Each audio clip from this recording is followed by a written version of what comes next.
Hey, what's up, folks? Peter Scott here, Scott Realty Consultants and SearchSacramentoHomes.com. And I'm here with your quick 3 to 4 minute Sacramento real estate market update for November of 2020. It's almost over. We see the finish line there pretty soon. So, as the headline says, is our market slowing down? And the answer is yes, but with an asterisk. And that asterisk is it's slowing down. It's a seasonal slowing. It happens every year.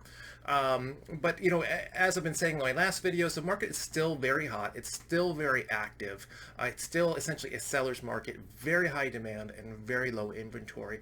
But there is some other good news for you if you're looking at buying a house here that I'll show you in a minute. But let me show you a couple of graphs here, and a big shout out to Ryan Lundquist with Sacramento Appraisal Blog. He does a lot of these, he does all these graphs that I get from him. So this green line here is the typical trend, kind of the average trend of the last 7 years or so of our market, and what it's looking like. Peaks really in June and then it kind of slows down. These are not prices. These are actually sales, number of sales. It comes down in the fall and the winter. And this black line is 2020. You can see this crazy drop when the pandemic hit, and then we shot right up. But we actually are slowing down. There are fewer sales going on now. So the market is slowing it a bit, but it's not. It's a seasonal thing. So interesting to see there. And let me show you here. This next slide is just kind of our average, our median home prices. Sacramento County's at $440,000. That's up almost 15% from last year. Placer County's at $545,000, about 8%. So it's quite a big change. Typically Sacramento would see 2 to 3%, year over year. Obviously, 2020 is its own beast. Now, that doesn't mean that your house is necessarily worth 15% more than it was last year, because all real estate is hyper local. So let me show you a couple other things here. About half of all the homes that are selling in less than a week. So again, that really shows us it's a very strong, very active, very hot market. And they're actually, like I mentioned before, we actually have about 50% fewer homes in the market than we did this time last year. But we actually kind of caught up with our sales number. So the number of homes sold every year, we're about on pace to keep up with that. I should probably beat that about that. So here was the good news.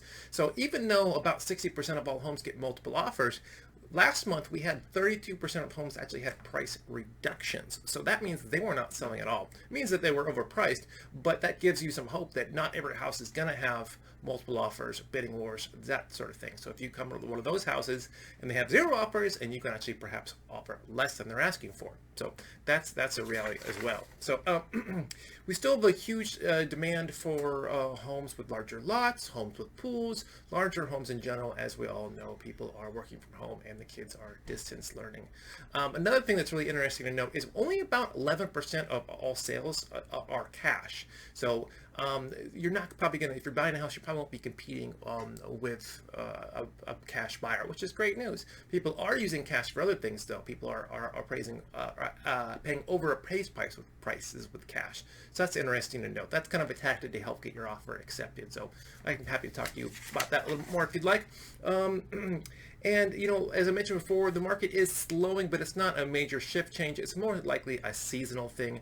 We don't really see, some sort of foreclosure wave as some people are predicting. There are a couple of red flags. Obviously, foreclosure activity is up, but there's almost no foreclosures yet in Sacramento and California, really. We probably won't see that for years to come if it does happen.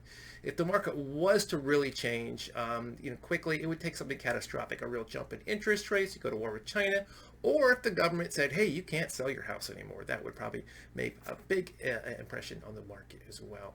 So hope you guys enjoyed this. I hope I kept it brief for you so you can enjoy your Thanksgiving. Let me know if you have questions. I'm happy to help out. I want to be your real estate resource. Have a great holiday. Take care.